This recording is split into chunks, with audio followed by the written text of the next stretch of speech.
마태복음 26장 47절로 56절입니다. 마태복음 26장 47절에서 56절까지의 말씀 제가 봉독합니다.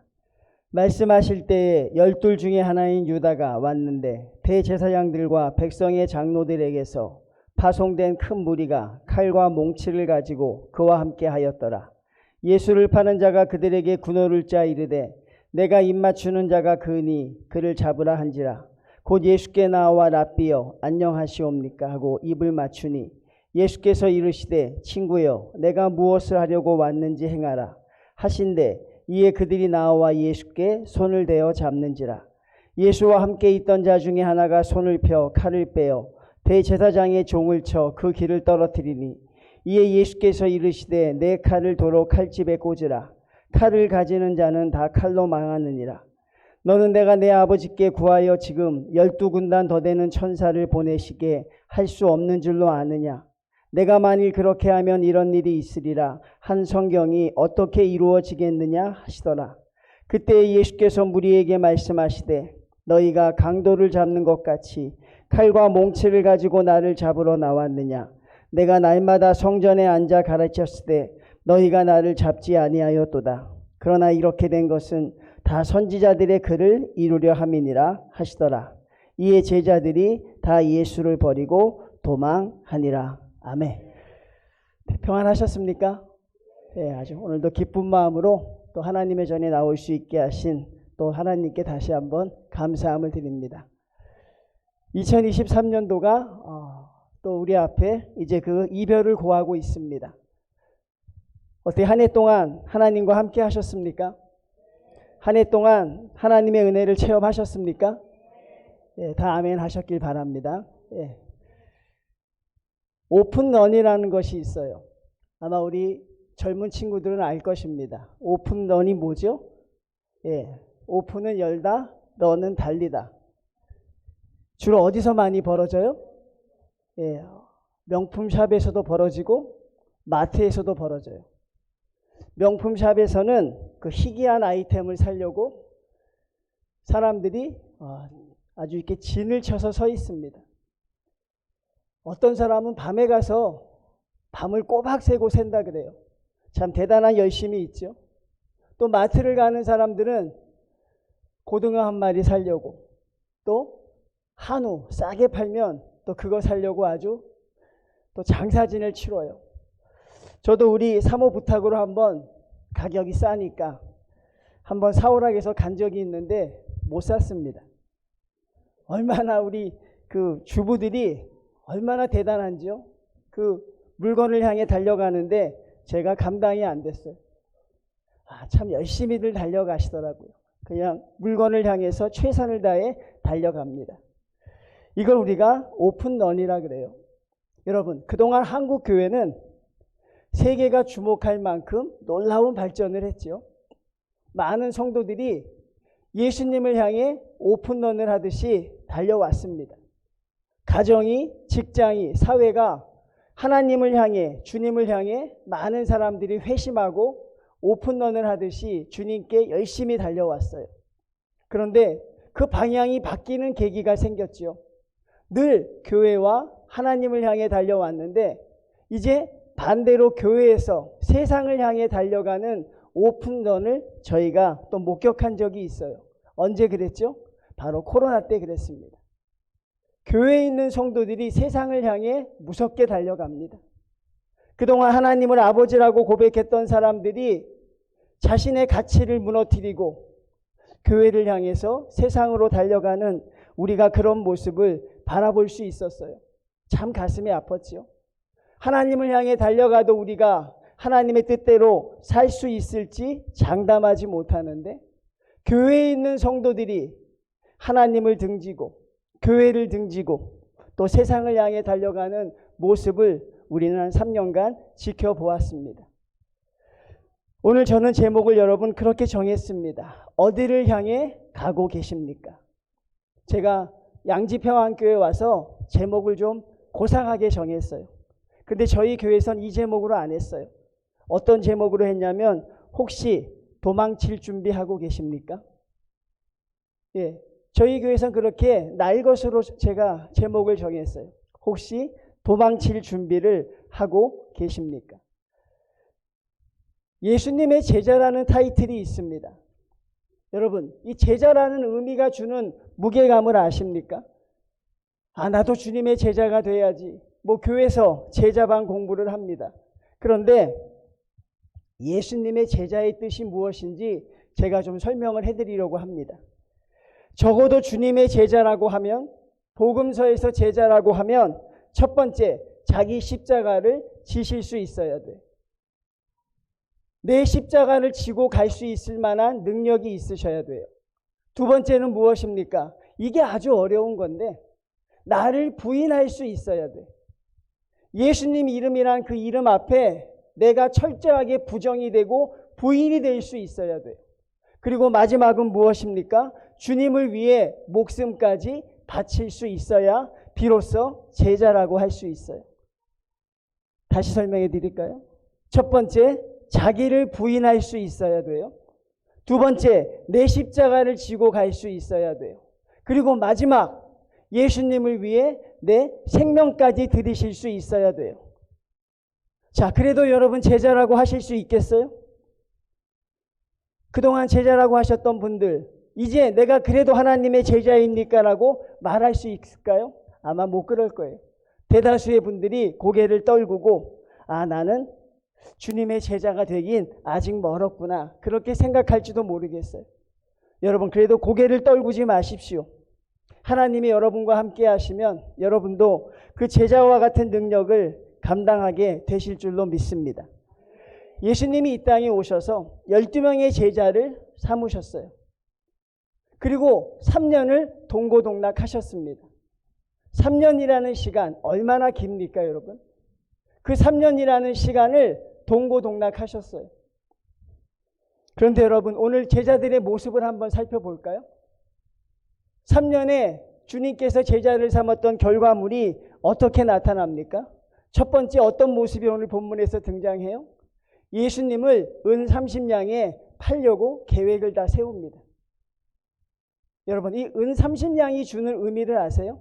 어느 정도의 돈이었을까요? 이 은 30냥이 어느 정도 돈이었냐면, 내가 길을 가다가 뭐 예를 들어서 요즘 같으면 경운기나 차를 몰고 가다가 소 한 마리를 치어 죽여요. 그러면 그 주인에게 주는 돈이 은 30냥이었어요. 그러니까 은 30냥에 팔았다는 건 예수님을 어느 정도의 가격에 팔았다는 거예요? 그냥 집에서 키우는 소 한 마리 가격으로 팔았다는 거죠. 여러분, 왜 자기가 사랑하는 주님을 그렇게 했을까? 그리고 여러분, 최후의 만찬을 기억하십니까? 주님께서 엄숙한 얼굴로 제자들에게 묻습니다. 이 중에 나를 팔 자가 있을 것이라. 그런데 가룟 유다라는 제자가 뭐라 그래요? 주여, 납니까? 여러분, 참 뻔뻔하죠? 참 뭐라 그럴까? 가슴이 답답하죠? 주님, 내가 팔 자입니까? 그리고 그것에 지나서 오늘 어떻습니까? 은 30냥의 주님을 팔기로 다 계획을 세워놓고 주님 앞에 와서 입을 맞춥니다. 나의 사랑하는 선생님. 이게 제자의 첫 번째 모습이었어요. 가슴이 무너지는 아픔이 있어요. 두 번째, 어떤 제자가 있습니까? 예수님이 십자가를 지셔야 하는데 십자가를 못 지게 하겠다고 칼을 들고 휘두르는 제자가 있어요. 주님이 이 땅에 오신 이유는 십자가를 지시기 위해 오셨는데 내 앞에서 주님이 십자가를 질 수 없습니다. 칼춤을 치는 제자가 있어요. 주님께서 이 중에 나를 부인하는 자가 있을 것이라 말하는데 베드로라는 사람이 뭐라고 합니까? 다른 사람은 다 부인해도 나는 주님을 부인하지 않을 것입니다. 이렇게 말하는 제자의 모습이 있었어요. 또 어떤 제자가 있습니까? 저희가 오늘 마지막에 읽었던 56절에 읽었던 다 도망가는 제자들. 사랑하는 성도님들, 오늘 선생님이 누구십니까? 예수님이십니다. 저와 같이 이렇게 보잘것없는 일개 목회자가 아니에요. 말 한마디로 여러분, 천하를 바꾸시는 예수님 아니십니까? 말 한마디로 생명을 살리시는 주님 아니십니까? 그 분의 결과물이 이래요. 그분이 심혈을 기울여서 가르쳤던 제자들의 마지막 결과가 이렇습니다. 예수님이 어떠십니까 오늘? 예수님이 평안하세요? 예수님이 지금 행복하십니까? 아니죠. 주님은 이제 절체절명의 위기에 다다르고 있어요. 그 고통이 얼마나 심하면 주님께서 제자 3명을 택하십니다. 그 고통이 얼마나 심하면 나를 위해 기도해달라 그래요. 그리고 주님이 자기를 위해 기도했던, 자기가 가장 사랑했던 베드로와 야고보와 요한을 데리고 올라가죠, 여러분. 근데 그 3명은 그 주님께서 땀방울이 핏방울 되도록 기도하실 때 제자들은 어떻게 합니까? 거기서 잠에 골아떨어지고 있어요. 왜? 피곤하니까. 지금 스승은, 주님은 생명을 다해 걸고 기도하고 있는데 거기서 잠에 떨어져 있습니다. 주여, 내가 마음은 원이지만 육신이 약합니다. 이게 여러분 주님이 길러내신 제자들의 모습이에요. 실망스럽죠? 참 안타깝죠? 주님의 결과물이 그렇다는 것입니다. 여러분 뭐 좀 느끼시는 바가 없으세요? 여전히 아무 느낌 없으십니까? 저는 느끼는 바가 참 많더라고요. 왜 주님이 이들을 바꿔내지 못했을까요? 천하의 주님이 왜 이들을 바꿔내지 못했을까? 여러분, 이 가룟 유다는 사람을 예를 들어볼까요? 이 사람은 여러분 물질을 사랑하는 마음이 있었어요. 그런데 그 물질을 사랑하는 마음이 나사로가 죽었다가 살아나는 것을 봐도, 예수님이 바다 위를 건너 오시는 걸 봐도, 오병이어의 기적을 일으키는 걸 봐도 자기 생각을 내려놓지를 않아요. 자기의 마음이 변하지 않는 것입니다. 여러분 한 가지 교훈을 얻으실 수 있겠어요? 여러분이 여러분의 생각 위에, 여러분의 계획 위에, 여러분의 어떤 꿈 위에 하나님을 세우려고 하신다면 여러분도 무너져요. 예수님을 여러분이 생각했던, 내가 되고 싶었던 사람, 내가 이루고 싶었던 꿈들, 그 위에 많은 사람들이 하나님을 세우려고 하죠. 그래서 여러분 교회에 나오셨는지는 모르겠어요. 그 꿈을 이루기 위해서. 그런데 그러면 안 되는 것이죠. 여러분이 주님 앞에 나오는데 가장 큰 걸림돌이 누구일까요? 많은 사람들이 형편과 환경이라 그래요. 내가 형편만 허락하면 진짜 멋있게 하나님을 믿을 텐데. 그거 거짓말입니다, 여러분. 내가 환경만 허락하면 정말 하나님을 위해 무엇이든 할 수 있을 텐데. 또 무엇이라고 합니까? 내가 저 정도만 아니면 참 교회 나가는 게 즐거울 것 같은데. 내가 저 사람만 아니면 하나님을 위해 마음껏 헌신할 수 있을 텐데. 자기가 하나님의 제자로 살아가지 못하는 걸 형편과 환경 혹은 다른 사람을 탓하지요.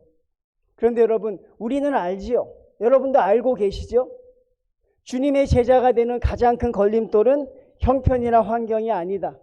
다른 사람이 아니다. 누구 때문이다? 그렇죠. 나 때문에 그런 걸 우리는 알아요.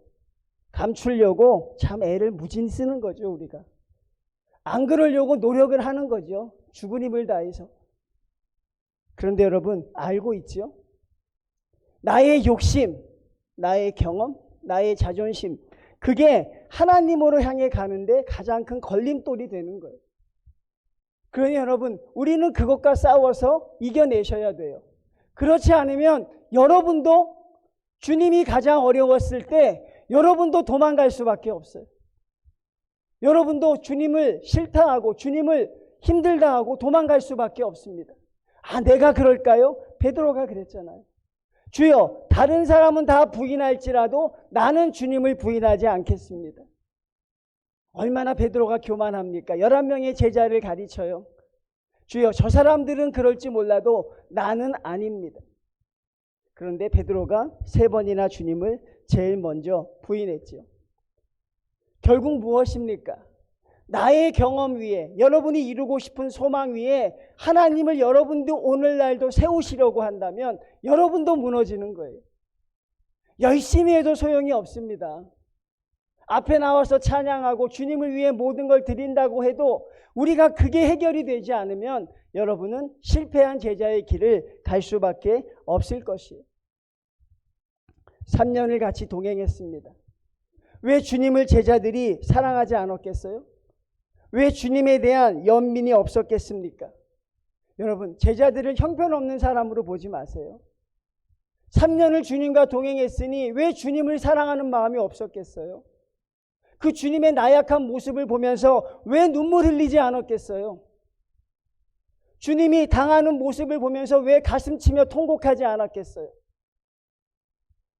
주님이 오병이어의 기적을 일으키실 때, 나사로를 살리실 때 창조주 하나님임을 그들이 왜 느끼지 못했겠습니까? 왜 주님을 그들이 존경하지 않았겠어요, 여러분? 충분히 존경했겠지요? 충분히 사랑했겠지요? 충분히 창조주 하나님으로 인정하셨겠지요? 그런데 말입니다, 여러분. 그런데 그것과 내 계획을 이루는 것과는 별개라는 거예요. 이게 성도들의 놀라운 고백이죠. 모든 걸 인정하지만 하나님, 내가 가지고 있는 소망과 내가 가지고 계획과 그거는 별개입니다. 더 쉽게 말해드릴까요? 그건 그거고 이건 이거예요. 주님을 사랑하는 건 사랑하는 거고 내 계획이 이루는 것도 중요한 것이고 주님 앞에 찬양하는 건 찬양하는 것이고 어찌 보면 내 소원을 주님 앞에 이루어가는 것, 그게 중요한 것이죠. 그러니 엄청난 기적 앞에서도 제자들은 변하지 않습니다. 다른 사람들이 변해가서 회심하는 과정을 봐도 자기들은 변하지 않는 것이. 철옹성이라는 말이 있습니다. 철벽과 같이 두꺼운 것이죠. 바로 신앙생활에 있어서 제자들이 주님을 통해 이루려고 했던 자신들의 꿈과 야망, 그게 그야말로 철옹성이었어요. 그게 부서지지가 않아요. 그게 넘어지지가 않아요. 신앙생활 오래 하면 하나님 앞에 그 정도 기도했으면 성도들의 모습을 봤으면 이제 우리가 조금 수그러질 때도 될 터인데 여전히 우리는 기처럼 살아있는 것이죠.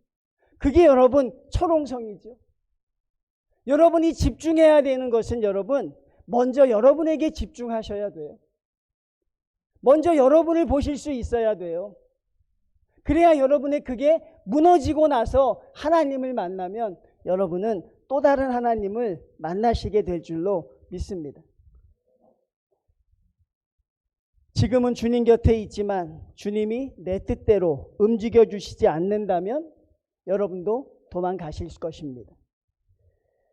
내 생각대로 진행되지 않을 때 그때를 대비하며 언제든지 혹시 여러분도 오픈런처럼 하나님을 버리고 세상으로 도망갈 준비가 되어 있지 않는지 모르겠어요.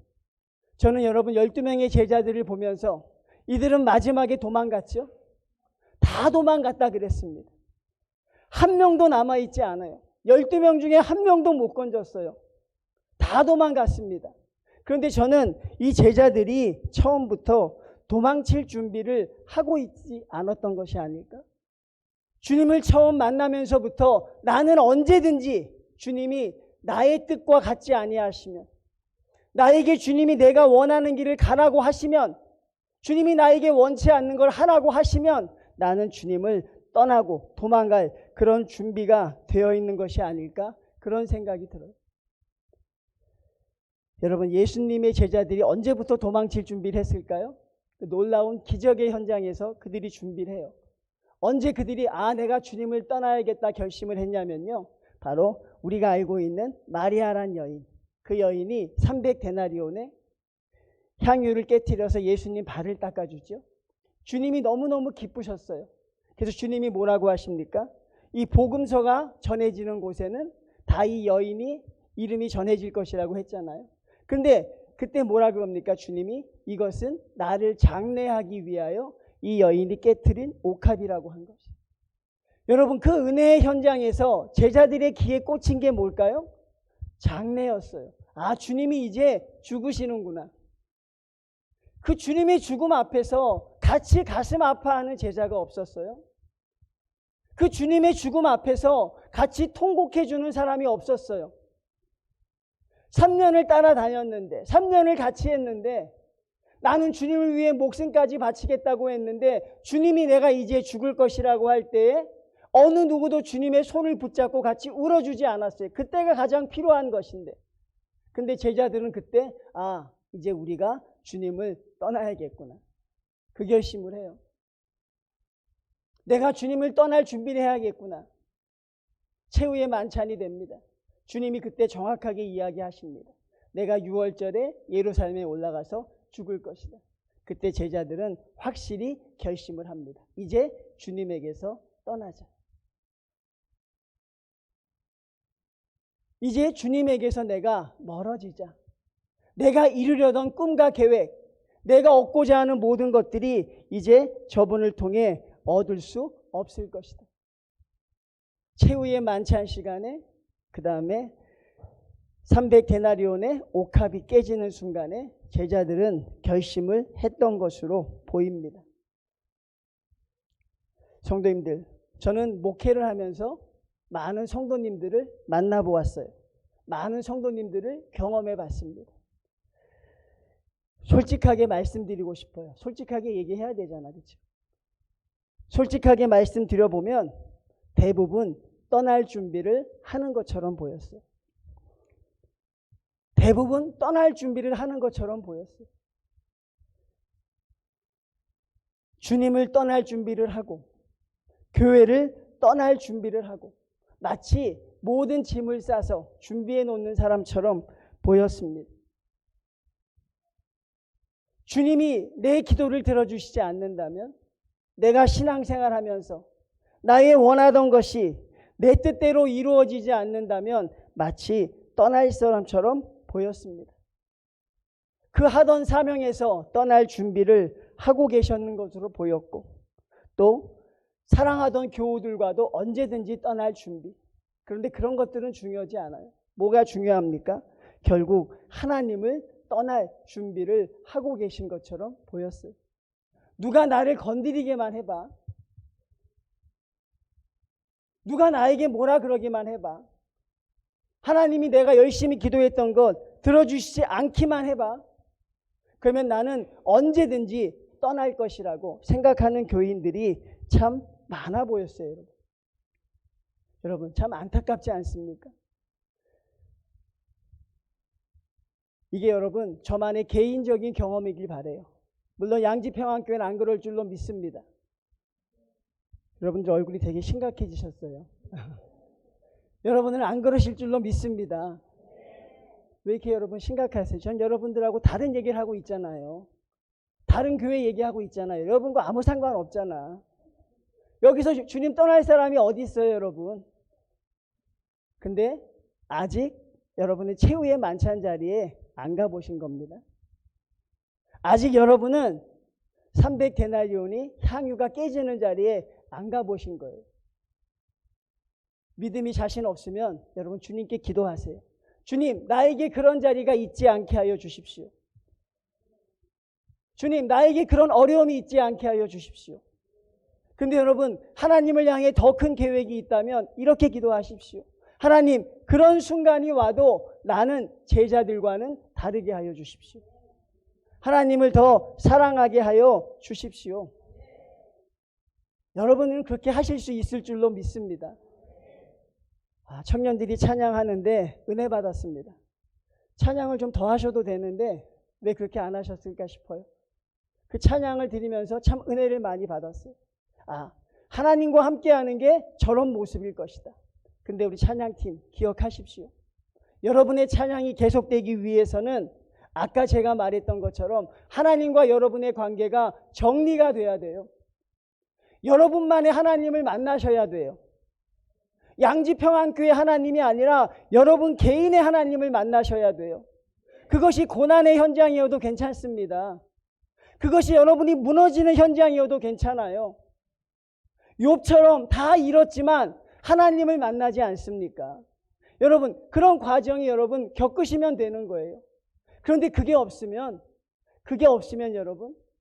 여러분은 사실 주님 앞에 언제나 도망가는 성도가 될까? 사실 그게 두려운 것이죠. 여러분, 제자들이 다 도망을 갑니다. 근데 어디로 도망갈 수 있을까요? 가서 무엇을 할 수 있을까요? 그 현장에서 도망은 쳐서 왔습니다. 그 현장이 너무 힘드니까 벗어나고 싶으니까 도망은 쳐서 왔어요. 그런데 여러분, 그런데 어디로 갈 수 있었을까요? 여러분, 제자들이 어디로 가서 행복했을까요? 그렇지 않아요. 여러분, 예수 믿는 성도들이 여러분 가끔 하나님을 떠나고 싶은 충동이 있어요, 없어요? 있어요, 없어요? 제가 좀 쉽게 해드릴까요? 저도 있었어요. 저도 목사인데 이 목회 안 했으면 좋겠다고 생각할 때가 있었어요. 그 목회 안 하면 뭐 할래? 모르겠어요. 그냥 안 했으면 좋겠다는 거. 그리고 떠나본 적도 있어요. 근데 행복하지 않더라고요. 그런데 여러분, 하나도 기쁘지 않더라고요. 여러분, 우리가 그런 충동을 느낄 때가 있잖아요. 그런 여러분 마음을 느낄 때가 있잖아. 근데 주님이 그것도 사랑하신다니까요. 제가 욥기를 생명의 말씀 묵상하는데 양지평안교회도 하신다고 해서 너무 감사하더라고요. 여러분, 이 욥이라는 사람이 고통이 너무 심하잖아요. 그 고통 앞에서 잠잠할 수 있는 사람은 없어요. 그 처참한 고통 앞에서 무너지지 않는 사람도 없어요. 생각해 보십시오. 자식의 생명을 다 거두어가고 자기가 가진 걸 모두 가져가시고 몸에 병까지 생겼는데 그것도 더군다나 거기서 여러분 더 나아가서 그게 쉽게 끝나지 않아요. 하나님을 향해서 욥이 절규하지 않을 수 없습니다. 하나님, 왜 그러십니까? 나를 죽이시던가 아니면 회복시켜 주시던가 아니면 내가 왜 어려움 당하는지 이유라도 가르쳐 주셔야 내가 살지요. 하나님, 왜 그런지 이유라도 가르쳐 주셔야 저도 살 거 아닙니까? 욥이 그렇게 절규하세요. 근데 하나님은 침묵하시죠. 왜 그렇습니까? 우리를 사랑하시기 때문에. 우리를 하나님이 사랑하시기 때문에 우리의 투정과 우리의 불평도 하나님은 들어주시는 것이에요. 여러분이 주님을 섬기면서 힘들고 어려운 것 주님이 더 잘 아십니다. 하나님이 더 잘 아세요. 그런데 여러분 하나님을 떠나지는 마십시오. 그 가운데서 우리가 불평할 수 있고 불만할 수 있지만 하나님 단단히 붙잡으시길 바랍니다. 제가 어릴 때 유초등부 때 그런 찬양을 많이 불렀어요. 물을 떠난 고기가 혹시 산다 하여도 예수 떠난 심령은 사는 법이 없어라. 물을 떠난 고기가 혹시 살 수 있어도 예수 떠난 심령은 사는 법이 없다는 것입니다. 여러분, 참 가슴 아픈 현장을 저희가 목격하고 있어요. 주님이 함께했던 그 3년이 통째로 날아간 것 같아요. 주님이 함께 하셨던 그 3년의 시간이 결국 무엇입니까? 한 명의 제자는 주님을 팔고 한 명의 제자는 주님을 부인하고 나머지 10명의 제자는 주님을 도망가는 것으로 마무리되는 것처럼 보여요. 이 안타까운 현장에 저와 여러분이 지금 있고 있는 것입니다. 그런데 여러분, 우리가 조심해야 되는 것은 우리도 이런 제자들의 전철을 밟을까 봐 사실 그게 두려운 것이죠. 제가 아는 장로님 한 분이 계세요. 아주 교회 생활을 잘하셨습니다. 근데 이제 은퇴하실 때가 다 됐어요. 저하고 커피 한 잔을 마셨습니다. 그러면서 그분이 그런 이야기를 해요. 목사님, 이제 제가 교회를 위해서 참 오랜 동안 헌신했습니다. 이제 은퇴하면 제가 성당을 나가볼까 합니다. 그러더라고요. 어딜 나간다고요? 성당에. 굉장히 힘들었나 봐요. 하나님 믿는 게. 예수님 믿는 게 참 어려웠던 것 같아요. 그랬던 것 같아요. 그런데 그분이 신앙생활을 70년을 했대요. 그 70년의 마지막이 하나님 감사합니다가 아니었어요. 하나님 고맙습니다가 아니었어요. 하나님을 떠나겠다는 것이었어요. 여러분, 그분의 70년이 어디로 갔어요, 여러분? 하나님과 그동안 기도했던 그 긴 시간, 눈물을 몇 번을 쏟았겠어요? 가슴을 몇 번을 부여잡았겠어요? 그 힘든 시간이 다 어디로 갔습니까, 여러분? 왜 그 마침표를 그렇게 찍어야만 했을까? 한동안 저에게 여운이 있었어요. 아, 하나님 앞에 우리도 그렇게 될 수 있겠구나. 저와 여러분도 그렇게 될 수 있겠구나. 제가 오늘은 강단에서 말씀을 전하지만 주님 앞에 깨어서 기도하지 않으면, 이 나라는 존재를 내가 무너뜨리지 않으면, 그래서 제가 사도 바울의 그 고백이 지금도 항상 암송하고 다니는 거예요. 내가 날마다 죽는다는 거예요. 여러분, 여러분이 살아있는 시간, 그 유효 시간이 몇 시간이에요? 24시간입니다. 아무리 은혜 받아도 24시간 뒤에 여러분이 다시 살아나는 거죠. 왜? 천하의 사도 바울도 날마다 죽는다고 했잖아요. 날마다 아침마다 내가 죽어야 되는 것. 그게 사도 바울이 하나님의 길을 가는 첫 번째였어요. 오늘은 누구를 살리고 오늘은 누구와 함께하고 어디 가서 복음을 전하고 그런 게 사도 바울을 사도 바울 되게 만드는 게 아니라 하나님 앞에 내가 날마다 죽는 거지요. 여러분도 날마다 죽으시기를 주님의 이름으로 축원을 드립니다. 그냥 죽으십시오, 여러분. 여러분이 죽으면 하나님이 살아요. 내가 죽으면 교회가 살아요. 교회가 안 사는 것은 여러분이 살아있기 때문에 그래요. 사랑하는 성도님들, 하나님을 떠난 요나가 어떻게 되었습니까? 하나님을 떠난 요나를 기다리고 있는 건 뭐였어요? 캄캄한 고기 뱃속이었습니다. 아버지를 떠난 탕자가 어떻게 되었어요? 행복했어요? 기뻤습니까? 나갈 때는 콧노래를 부르며 나갔어요. 그렇지만 기뻤습니까? 아니죠. 결국 요나도 탕자도 결국 어디 앞에 다시 돌아왔어요? 하나님 앞에 돌아왔어요. 여러분은 제발 그 길을 가지 말라니까요. 여러분은 요나의 길을 가지 마세요. 여러분 탕자의 길을 가지 마세요. 여러분은 하나님 앞에 좀 더 빠른 길로 가십시오. 그게 바로 기도의 길입니다. 요나하고 탕자까지 갈 것도 없지요. 여러분 중에 있지요. 하나님 떠났다 돌아오신 분 여러분 중에 있어요, 없어요? 뭐 손을 들 건 없고요. 그냥 조용히 제가 그렇습니다 하시면 돼요. 그러니까 여러분 요나 탕자 안 봐도 돼요. 그 사람 보시면 돼요. 뭐 멀리서 찾을 건 뭐 있어요? 바로 저 사람인데. 그것도 없으면 저를 보세요, 여러분. 다시 하나님께 돌아온다니까요.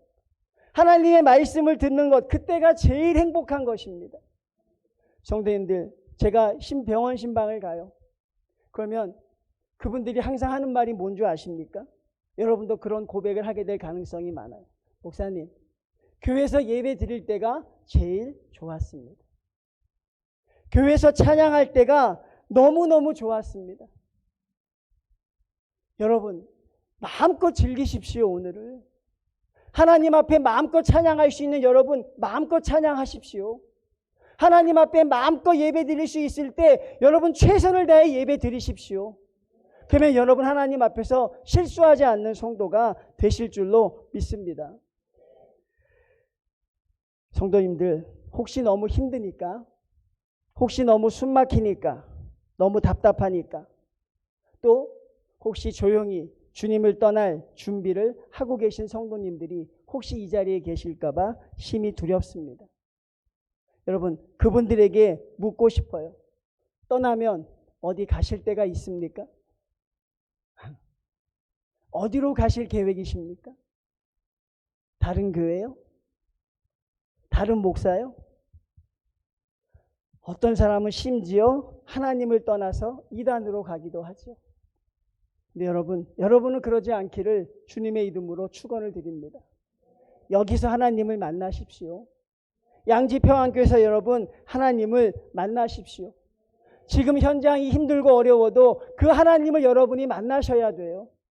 그러면 여러분 하나님 앞에 여러분이 몰랐던 그 하나님을 또 만나게 되실 줄로 믿습니다. 그래서 저는 여러분의 하나님을 만나라고 하고 싶은 거예요. 우리 청년들도 기억하십시오.